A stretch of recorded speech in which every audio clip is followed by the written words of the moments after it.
You land in the US exhausted, thinking you are in the home stretch as you head toward the passport scan. Then the officer looks at the screen, asks one normal question, and suddenly you hear the words no traveler wants to hear. Step over here, subscribe to my channel Travion IQ for more essential travel intelligence that keeps you out of the interrogation room. A secondary inspection at US Customs often isn't about what you did. It is about what your phone screen accidentally reveals. While the TSA checks your belongings for physical threats, the CBP checks your story, and your smartphone can confirm or contradict your statement in about 30 seconds. Sometimes a simple folder named Contracts or a stray text message is all it takes for the conversation to take a sharp left turn. Today, Travion IQ is breaking down the app categories that cause the biggest headaches and how to handle them before you reach the booth. The biggest troublemaker is the cloud. Apps like iCloud, Google Drive, and Dropbox turn your phone into a master key to your entire life. The cloud is rarely as clean as we think. It holds years of attachments, old receipts, and work documents you assumed were gone. When you connect to airport Wi-Fi, your phone often starts auto-syncing, pulling sensitive files right to the surface. A folder of apartment listings or an invoice can make it look like you are moving or working illegally rather than just visiting. The simple move is to log out of cloud apps you don't need for the journey and turn off offline access. Keep only the travel essentials available on the device, like your hotel booking and itinerary. The next dangerous category involves your financial life. If an officer asked you to unlock your phone right now, your banking or crypto apps are likely the screens you'd least want open.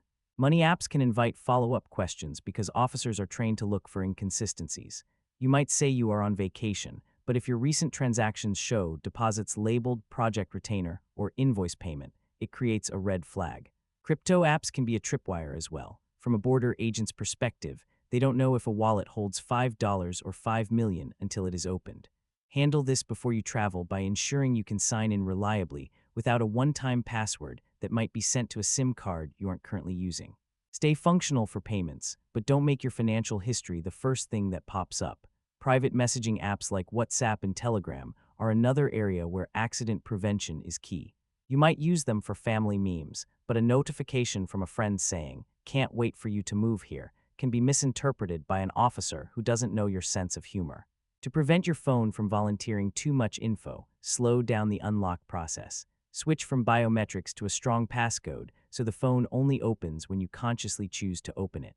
Also, make your lock screen boring by turning off message previews. You still get the alert, but the content isn't a public billboard for anyone looking over your shoulder.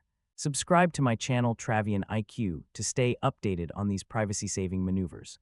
Social media is essentially a time capsule that loves to pop open at the worst moment. You can be the calmest version of yourself at the booth, but your phone might drag up a sarcastic post from 5 years ago. It isn't just your posts. Likes, saves, and old group memberships can paint a picture you never intended to present. If you joined a travel deals group years ago that has since changed its name to something extreme, it looks like an affiliation on paper. For your trip, make social media quiet. Log out of the apps or move them off your home screen. Use a travel-only profile if possible, and put all social apps on mute in the arrivals line so no surprise pop-ups pull you into drama. This next part hits older travelers the hardest. You try to be prepared by screenshotting prescription labels or medical diagnosis summaries, but those images end up in your camera roll right next to your vacation photos. If you unlock your phone to show a hotel address and a large thumbnail of a treatment plan flashes on the screen, it can lead to medical admissibility questions you weren't prepared for. The fix is to keep medical info on a physical printout in your carry-on. If you want a digital backup, save it as a PDF titled Trip Info rather than letting it sit in your photos. And whatever you do, do not start panic deleting apps while you are standing in the line. That frantic behavior is exactly what officers look for, and it often results in you losing the very documents you actually need. Before you land, remember that deleting an app doesn't delete the account or the data living in the cloud. Also, remember your other screens. Your laptop or iPad can be a filing cabinet of work contracts and emails that you wouldn't want visible during a casual entry interview.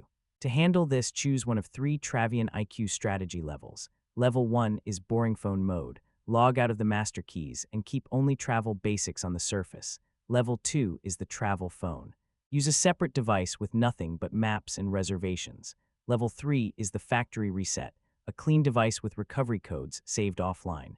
US Customs is the absolute worst place to learn that your phone can reveal your entire life in one tap. Decide on your strategy at home, keep your device organized, and stay in control of your digital footprint. If you want to know the one specific thing you must never say when an officer asks to see your phone, stay with us until the very end of the video.